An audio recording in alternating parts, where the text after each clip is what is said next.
So this is I'm going to learn some things about my friend Rich. This is a website called Humor That Works. We played around with this a few weeks back and didn't really get quite the result that I was hoping we'd get. Not from the questions, but just I looked like an old bum. And so I thought we'd try this again. This is kind of cool. You know, see how much you know your friends. This is so 50 questions to get to know someone is what this is called. And it's really pretty cool. It's a whole list of questions. So I'm going to pull this off the screen. And Rich and I are going to like ask questions back and forth to each other. And I'm just going to at random pick one of these.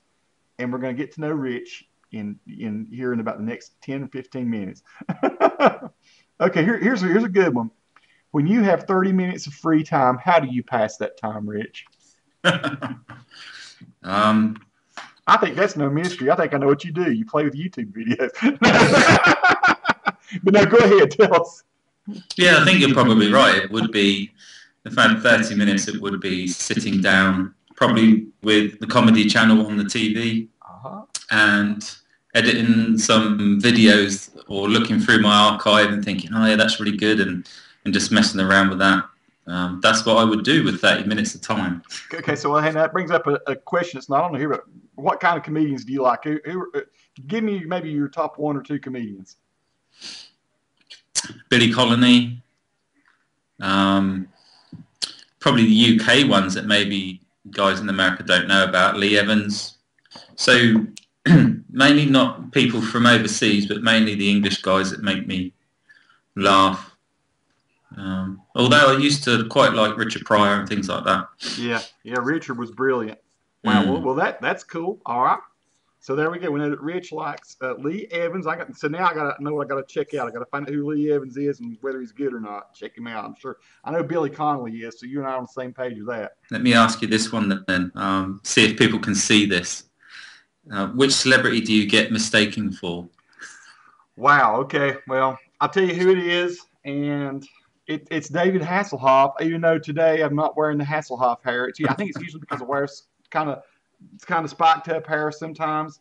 But I had a YouTube subscriber maybe 2 weeks ago tell me I looked like a combination of David Hasselhoff, Michael Cera, who plays in some of these, what was he on, Geeks and Freaks or something like that, and the guy named Jensen Ackles that plays in Supernatural. He said I look like a combination of all those, and then I put at the end of it if they were fat.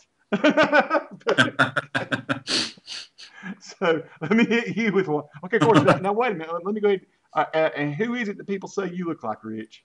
There was a footballer in soccer to you guys that used to play for Arsenal and goal, and I can't remember what his name was, but used to get mistaken for him. And believe it or not, when I was younger, people used to say I looked like Vanilla Ice. Vanilla Ice. Okay, we're gonna superimpose some photos of that on. I was thinner then. Thinner, and you were Vanilla Ice. Well, this would be kind of cool. If you could learn to do anything, what would it be? I have a burning desire to learn to play the drums. Really? Now that would be cool. Because I watch the Blue Man Group a lot. And you must be familiar with the Blue Man Group, I would say. Yeah, they're awesome. And it's just amazing. Not only the Blue Man Group on the front of the stage, but the band in the background and the way they're playing in it. And it's just amazing. So I'd love to be able to, even if I could just stay at home and just mimic the sound. I don't need to be on stage. I don't need to do any of that, although that would be absolutely amazing. So that's something I would like to do, is to be able to play the drums. And I might even invest in some drumsticks and a block. I think you start off with and you do certain things. I don't know much about it, but one of my friends is a musician, so okay. A bit like yourself. If you could learn how to play some drums, we could certainly collaborate over the internet. That would be pretty killer. I can send you some guitar stuff, or you can send me some drum stuff, and we'll collaborate on that. I don't care if you just beat on a piece of Tupperware, Rich. That works for me. It's got rhythm. I play along with it.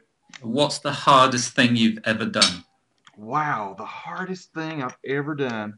It's going to be boring, but probably the hardest thing I've ever done is what I'm doing now, having to learn how to program and be a web developer rather than just a web designer. But that's boring as crap. I'll tell you something else that's hard is was hard for me was really honestly just getting started being an athlete, football and stuff when I was a kid.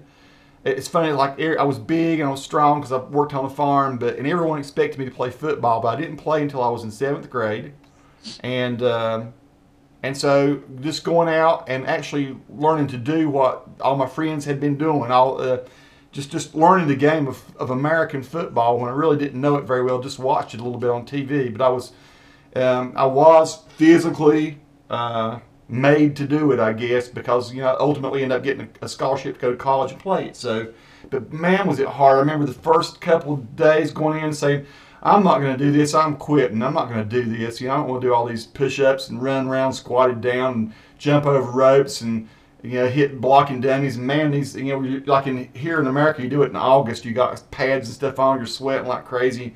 And I remember coming home and telling my dad, I said, I'm not going to go back anymore. He said, no, you started it. You're going to stay with it. You're not going to be a quitter.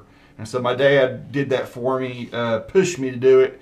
And I'm glad, by the end of the season, I really loved it, and it became a big part of my life. And so, yeah, that might have been the hardest thing. So that's a cool question. All right, let's rock down here and find another one for you. What was the first thing you bought with your own money that you earned yourself? It has to be something food related. I think the first thing it was when I was a kid and I got my first wages. When I used to live at home, we used to have Battenberg cake, and I always remember Mum slicing it up and giving us a bit and wishing that I could have more.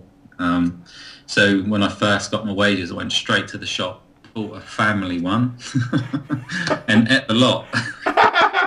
He went and picked out on a Battenberg cake. Now I got to find out what a Battenberg cakes. That's obviously in America. We don't know. What is it, like chocolate?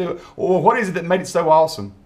It's sponge cake. It's got normally it has.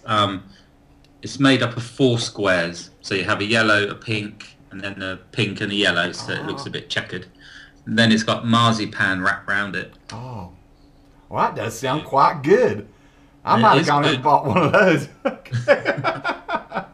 All right. If you could stay a certain age forever, what would that age be?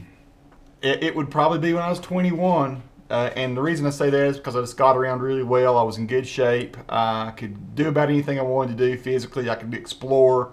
So much of what I miss about being really young and in good shape is I could go about anywhere, climb mountains, climb trees if I wanted to. I could just move around through the world a whole lot easier. So for me, I guess it was that 21. Although that's physically, from mentally, I would have to say, really now is as good as any. I'm work gets me down and everything, but I think mentally I'm probably stronger and of course naturally more mature, and I'm happier now probably just because of I'm more accepting of life and of the world and my position in it. And so I guess now mentally, but man, I'd sure like to have the same physical attributes I had when I was about 21 years old. Tell me your favorite time now, an age you could be if you wanted to stop. If I wanted to stop and stick at an age, probably 40. So 3 years ago. 3 years ago. Yeah, and I'd be quite happy to stay.